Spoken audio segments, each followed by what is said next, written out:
Hi friends, welcome to my channel. இன்றைக்கி நாம் cauliflower 65 எப்படி செய்கிறதுன்னு பார்க்க போகிறோம். பொதுவாக நம்ம கடையில் இந்த 65 சாப்பிட்ருப்போம். ரொம்ப மொறுமொறுப்பாக டேஸ்டியாக இருக்கும்.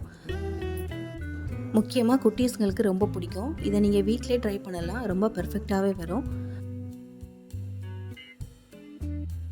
அதுக்கு ஒரு மிக்சிங் பவுல் எடுத்துக்கோங்க. அதில் 2 ஸ்பூன் கடலை மாவு, 2 ஸ்பூன் அரிசி மாவு சேர்த்துக்கோங்க. அரிசி மாவு சேர்க்குறதுனால நல்ல மொறுமொறுன்னு வரும். உங்கள்கிட்ட அரிசி மாவு இல்லைன்னா கார்ன்ஃப்ளவர் மாவு கூட சேர்த்துக்கலாம், அது கூட ரொம்ப நல்லாயிருக்கும். கூடவே 1 ஸ்பூன் இஞ்சி பூண்டு பேஸ்ட்டு சேர்த்துக்கலாம். இப்போ இதுக்கு தேவையான மசாலா சேர்த்துக்கலாம். 1 ஸ்பூன் மஞ்சள் தூள், 2 ஸ்பூன் காஷ்மீர் ரெட் சில்லி சேர்த்துக்கோங்க. உங்களுக்கு காஷ்மீர் ரெட் சில்லி வேண்டான்னா தனி மிளகாத்தூள் 2 ஸ்பூன் சேர்த்துக்கோங்க.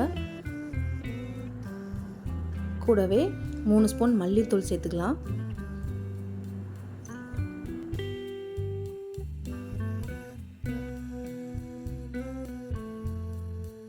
அரை ஸ்பூன் கரம் மசாலா சேர்த்துக்கோங்க.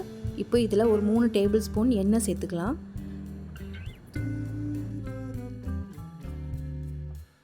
இப்போ இதுக்கு தேவையான அளவு உப்பு சேர்த்துக்கோங்க. உப்பு சேர்த்துட்டு நல்லா மிக்ஸ் பண்ணி விட்டுக்கோங்க. உப்பெல்லாம் நல்லா கரைகிற மாதிரி கலந்து விட்டுக்கோங்க. ஃபஸ்ட்டு எண்ணெயில் நல்லா மிக்ஸ் பண்ணி எடுத்துக்கலாம். அதுக்கப்புறமா இதுக்கு தேவையான அளவு தண்ணி ஊற்றி மிக்ஸ் பண்ணிக்கலாம். தண்ணி கொஞ்சம் கொஞ்சமாக சேர்த்துக்கோங்க. ரொம்ப தண்ணி ஆகிடக்கூடாது. மசாலா கொஞ்சம் கெட்டியாக இருந்தால் தான் காலிஃப்ளவரில் மசாலா நல்லா பிடிக்கும். கொஞ்சமாக மிக்ஸ் பண்ணி விட்டுக்கோங்க. மசாலா ரொம்ப தண்ணி ஆயிடுச்சுன்னா காலிஃப்ளவரில் ஒட்டாது, அப்புறம் உதிர்ந்து போயிடும்.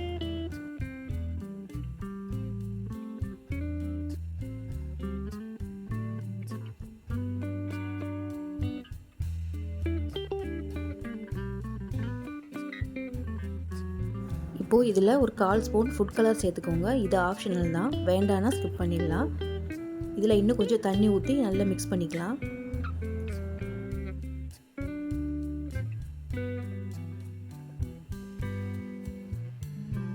இப்போது இந்த மசாலா கரெக்டாக இருக்குது. இப்படி இருந்தால் போதும்.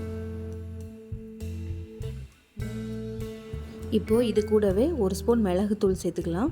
காரத்துக்காக நான் காஷ்மீர் ரெட் சில்லி போட்டதுனால காரம் கம்மியாக இருக்குது, அதனால் மிளகுத்தூள் சேர்த்துக்கலாம். மிளகுத்தூள் சேர்த்துட்டு சுடுதண்ணியில் போட்டு எடுத்து வச்ச காலிஃப்ளவர் இதில் சேர்த்துக்கலாம். நான் ஒரு 5 நிமிஷம் சுடுதண்ணியில் போட்டு எடுத்து வச்சுருக்கேன், அதை இதில் சேர்த்துக்கலாம். சேர்த்துட்டு நல்லா மிக்ஸ் பண்ணி விடலாம். மசாலா நல்லா அதில் படுற மாதிரி நல்லா அழுத்தி பிசைஞ்சு விடுங்க.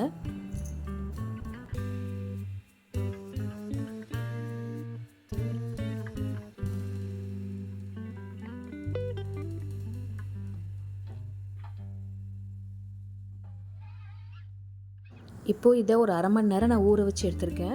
இப்போ இதை பொரித்து எடுத்துடலாம். அதுக்கு தேவையான அளவு கடாயில் எண்ணெய் ஊற்றிக்கோங்க. பொரிக்கிற அளவுக்கு ஊற்றிட்டு எண்ணெய் காஞ்சதும் நம்ம மிக்ஸ் பண்ணி வச்சுருக்க காலிஃப்ளவர் இதில் சேர்த்துக்கலாம். கொஞ்சம் கொஞ்சமாக சேர்த்துக்கோங்க.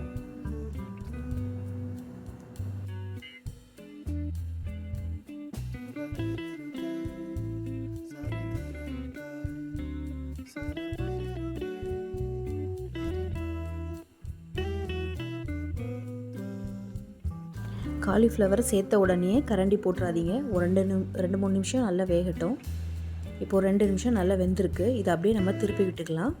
திருப்பி ஒரு 2-3 நிமிஷம் ஃப்ரை பண்ணி எடுத்துக்கலாம்.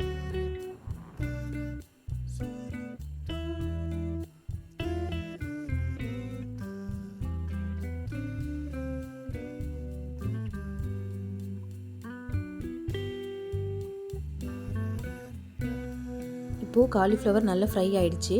இது கூடவே கொஞ்சம் கருவேப்பிலையை சேர்த்து பொரிய விட்டு எடுத்துக்கலாம்.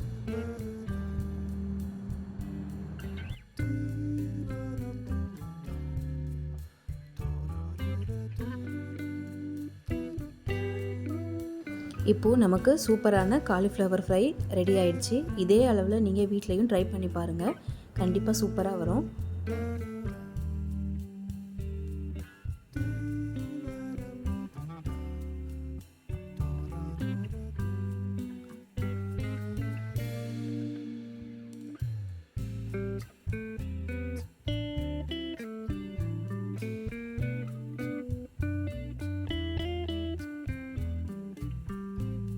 உங்களுக்கு என்னோடய ரெசிபீஸ்லாம் பிடிச்சிருந்தா கண்டிப்பாக லைக் பண்ணுங்கள், ஷேர் பண்ணுங்கள், மறக்காமல் கமெண்ட் பண்ணுங்கள். என்னோட சேனலையும் சப்ஸ்கிரைப் பண்ணிக்கோங்க. தேங்க்யூ.